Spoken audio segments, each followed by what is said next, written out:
स्वागत है आप सभी का हमारे YouTube चैनल टॉपर्स वर्क में। आज हम देखने वाले हैं history of Malwa and Gujarat का previous year question paper. So friends let's begin. तो हमारा पहला क्वेश्चन यहाँ पे आया हुआ है कि do you think that consequent upon the Portuguese control over the Indian waters the features of Indian rulers of merchants were adversely affected. क्या आपके विचार में भारतीय समुद्र क्षेत्रों पर पुर्तगाली नियंत्रण के फलस्वरूप भारतीय शासकों और व्यापारियों की समृद्धि पर प्रतिकूल प्रभाव पड़ा था? तो ऑब्वियसली पड़ा ही था। जब इंडियन वाटर्स पे पोर्तुगीज़ का पूरा जो यहाँ पर कब्जा हो गया था तो ऑब्वियसली हो ही रहा था, है ना। उन्होंने काटा सिस्टम ला दिया कि वो पास खरीदो तभी जाने मिलेगा, एट्सेट्रा एट्सेट्रा, बहुत सारी चीज़ें। तो अफेक्ट कहीं ना कहीं तो हो ही रहा था। नेक्स्ट है हमारा, how far do you agree with the thesis of Rushbrook William regarding the nature of the balance of power in India on the eve of Babur's invasion.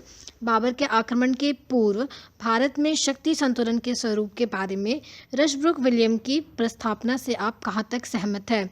तो एक्चुअली जो रशब्रुक विलियम है वो बाबर के इन्वेजन से पहले, बाबर का जो आक्रमण हुआ था उसके पहले भारत का जो भी यहाँ पे पावर का वगैरह के बारे में, किस तरह सा पावर का बैलेंस था, वो सब वो बताते हैं।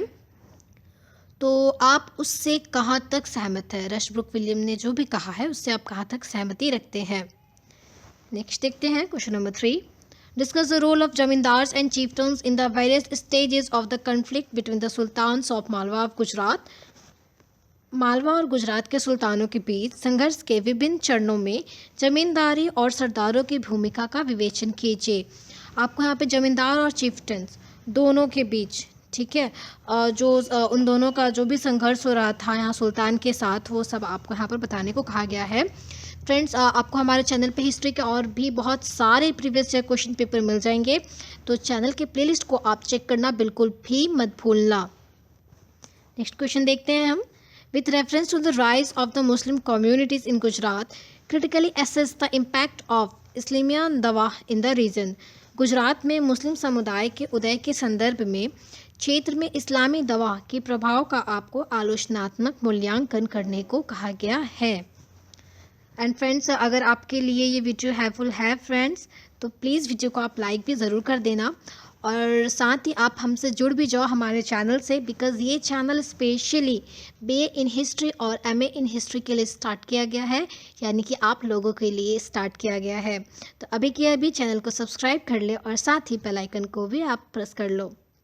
नेक्स्ट है हमारा, examine the nature of the currency and coinage in pre Mughal Gujarat and Malwa, account for the backwardness of the Malwa coins. आपको बताना है कि मुगल काल से पहले गुजरात और मालवा में मुद्रा और सिक्कों के स्वरूप का आपको परीक्षण करना है।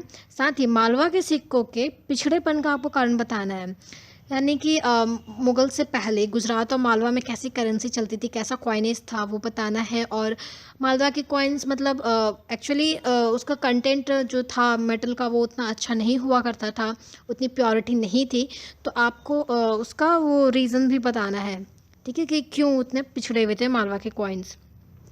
नेक्स्ट है आपका, discuss the nature and composition of the ruling class in the सल्तनत ऑफ गुजरात। यहाँ पे आपको गुजरात सल्तनत में जो शासक वर्ग था उसके स्वरूप एवं संगठन का विवेचन करने को कहा गया है। नेक्स्ट है हमारा, एंड फ्रेंड्स, आपको हमारे चैनल पे बहुत सारे प्रीवियस ईयर क्वेश्चन पेपर तो मिलेंगे ही, साथ ही आपको यहाँ पर बहुत सारे नोट्स भी मिलेंगे हिस्ट्री के। तो चैनल को आप सब्सक्राइब करना बिल्कुल मत भूलना और हमारे प्लेलिस्ट को फ्रेंड्स एक बार आप ज़रूर गो थ्रू होना, वहाँ पे आपको बहुत सारा कंटेंट मिलेगा आपके लिए। 7th क्वेश्चन है, discuss the strategic political and economic importance of the सल्तनत ऑफ गुजरात एंड मालवा। गुजरात और मालवा के सल्तनत के स्मारक, राजनीतिक और आर्थिक महत्व का आपको विवेचन करने को यहाँ कहा गया है। हमारा जो लास्ट क्वेश्चन है उसमें आपको क्रिटिकली एग्जामिन करने को कहा गया है, the nature of the source material for the history of Malwa and Gujarat. Malwa और गुजरात के इतिहास के लिए स्रोत सामग्री के रूप का आपको आलोचनात्मक परीक्षण करने को कहा गया है। फ्रेंड, आप ध्यान दीजिएगा, क्रिटिकली आपको एग्जामिन करना है, मतलब थोड़ा तो आपको क्रिटिक्स लिखना है, लेकिन ज़रूरत से ज़्यादा भी आप क्रिटिक्स मत लिखना, बिकॉज बीइंग ए स्टूडेंट हमारा आंसर हमेशा बैलेंस होना चाहिए। सो फ्रेंड्स, ये था हमारा आज का वीडियो। फिर मिलेंगे नेक्स्ट वीडियो में एक न्यू क्वेश्चन पेपर एनालिसिस और नोट्स के साथ। Thank you.